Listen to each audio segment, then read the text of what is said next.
صباح الفل، عاملين ايه؟ يا رب تكونوا بخير. لسه مكملين في الحاجات اللي عبارة عن مضيعة للوقت، والنقطة دي تحديدا ممكن تبقى للبنات اكتر. يعني آه في ناس ذوق، في ناس ذوق، ومش معنى ان هم ذوق ولطاف ان هم معجبين. تمام. فلو الشخص ما قالش بشكل واضح وصريح ان هو في مشاعر اتجاهك او ان في اعجاب منه اتجاهك، ما تبنيش حاجة في خيالاتك، ما تضيعيش وقتك وما تستنيش. تمام. لان هو طالما ما قالش فهو حاجة يعني لا اما ما قالش عشان هو فعلا مش معجب، او لا اما ما قالش عشان هو مش مستعد يتحمل مسؤولية اللي هيقوله. فتمام. لا اما ما قالش عشان هو مثلا ممكن يكون ظروفه مش سامحه، فهو شخص محترم. تمام. او ما قالش عشان ما فيش حاجه اصلا، ما فيش حاجه يقولها. فهماني؟ فما تقعديش انتي بقى تبني في خيالات في دماغك وتضيعي في عمرك وفي وقتك على ناس هم ما عملوش حاجة. انتي اصلا حتى مش هتقدري تقولي لنفسك اصل هو قال، عشان هو ما قالش. برضو هحاول اكون منصفة، مش هاجي عليكي قوي، وهقولك ان ممكن يكون عندك شوية حق في اللخبطة، وان هم اوقات كتير جدا مش بس بيبقوا لطاف وذوق، واوقات بيبقى عاطين ميكس كده مختلف من المشاعر بيلخبط. تمام. ولكن هرجع تاني واقولك سبحان الله ربنا خلقنا بعقل وبنعرف نتكلم وبنعرف نعبر. فاللي بيعوز يشرب بيقول انا عطشان، ما بيقفش يدلدل لسانه ويقول انا عطشان، لا هو بيقول عادي. واللي بيعوز ياكل لما بيحس بالجوع ما بيحطش ايده على بطنه ويقعد يقاقي، هو بيقول انا جعان وبيقوم يدور على الاكل. ف... فاللي عايز حاجة هيقولها. غير كده ما تضيعيش وقتك. ما قالش يبقى ما فيش، ما قالش معرفكش. تمام. ما تضيعيش وقتك.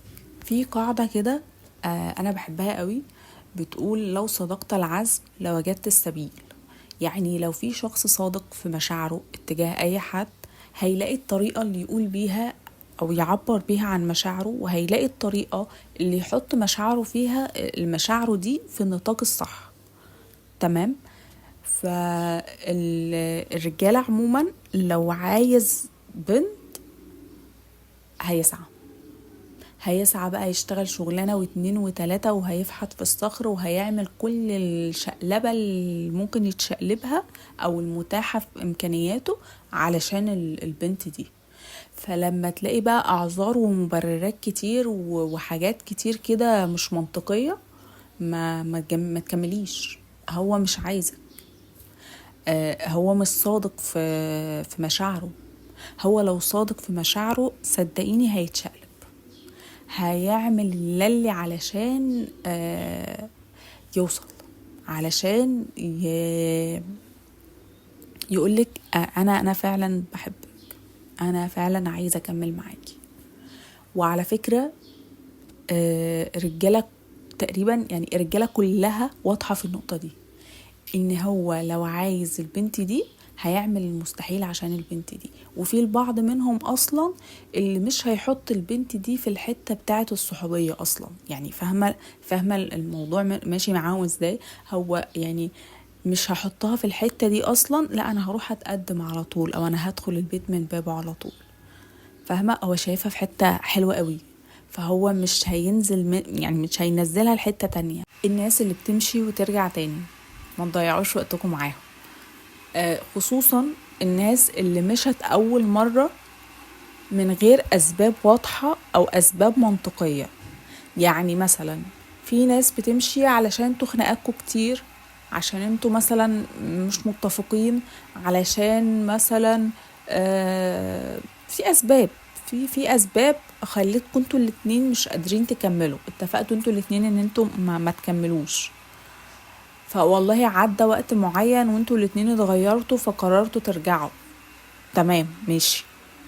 بس اللي انا بتكلم عنه هنا ان طرف قرر يمشي من نفسه من غير اي اسباب او مبررات، وفكر تاني ان هو يرجع، رجع حن، ده ما بنرجعلوش.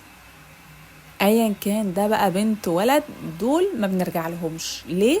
لان بكل بساطة الناس دي ما راعتش مشاعرك. الناس دي جم في اكتر وقت انت مطمن لهم وغدروا بيك، فدول ما ينفعش نرجع لهم. ليه؟ لان احنا هنرجع وهنطمن وهيرجعوا يقدروا تاني. ليه؟ لان هم اصلا مش عارفين هم عايزين ايه، هم اصلا مش مقررين هم راجعين ليه، ما عندهمش حاجة واضحة راجعين على اساسها. فالناس دي مضيعة للوقت والعمر، وتعودوا عموما ما تستنوش حد مش هيرجع، عشان هو هيرجع تمام، بس ما تستنوش وكملوا في حياتكم، علشان حتى لما هيرجعوا انتوا هتكونوا اتغيرتوا، انتوا هتكونوا مش شايفينهم اصلا اشخاص تليق بيكوا لسه. اختاروا ناس لما تمشوا جنب بعض تبقوا انتوا الاتنين فخورين ببعض، ومش فخورين ببعض ان انتوا دكاترة ولا مهندسين ولا واصلين لمناصب مش عارفة ايه. مش ده، مش الحاجات المادية دي اللي هتخلينا نفخر ببعض، بس هنفخر ببعض، هنبقى فخورين ببعض واحنا بنحب بعض، واحنا بنحترم بعض، واحنا شايفين بعض اشخاص كويسين، واحنا حنينين وطيبين وجدعان ومحترمين وبنحب الناس وبنحب اللي حوالينا وصادقين وصافيين، ومش عندنا واشخاص سويين، ما عندناش نفسنا اتجاه حد، مش عايزين نأذي حد، مش شايفين حد وحش.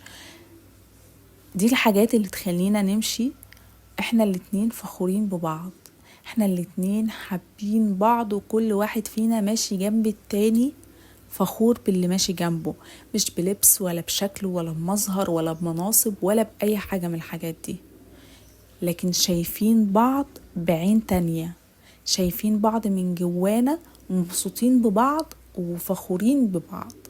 فاختاروا الناس اللي تمشي جنبكم فخورة بيكو عشان شايفاكو، لكن ما تكملوش مع ناس مش شايفاكو ومش ماشيين معاكو ومبسوطين وهم معاكو. الناس اللي هي ماشية معاكو زيكو زي اي حد بلاش منهم. الناس اللي بتتعامل معاكو على انكو زيكو زي الناس بلاش منهم.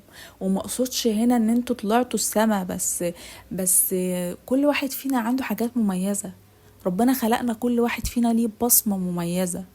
فالشخص اللي يشوف تميزك، الشخص اللي يشوفك بعين تانية وانت كمان تشوفه بعين تانية. ما هو الموضوع يا جماعة يعني ولكل فعل رد فعل، فانتوا لازم انتوا الاتنين تكونوا شايفين المميز في بعض، مش ان هو يبقى شايف المميز فيكي وانتي لا.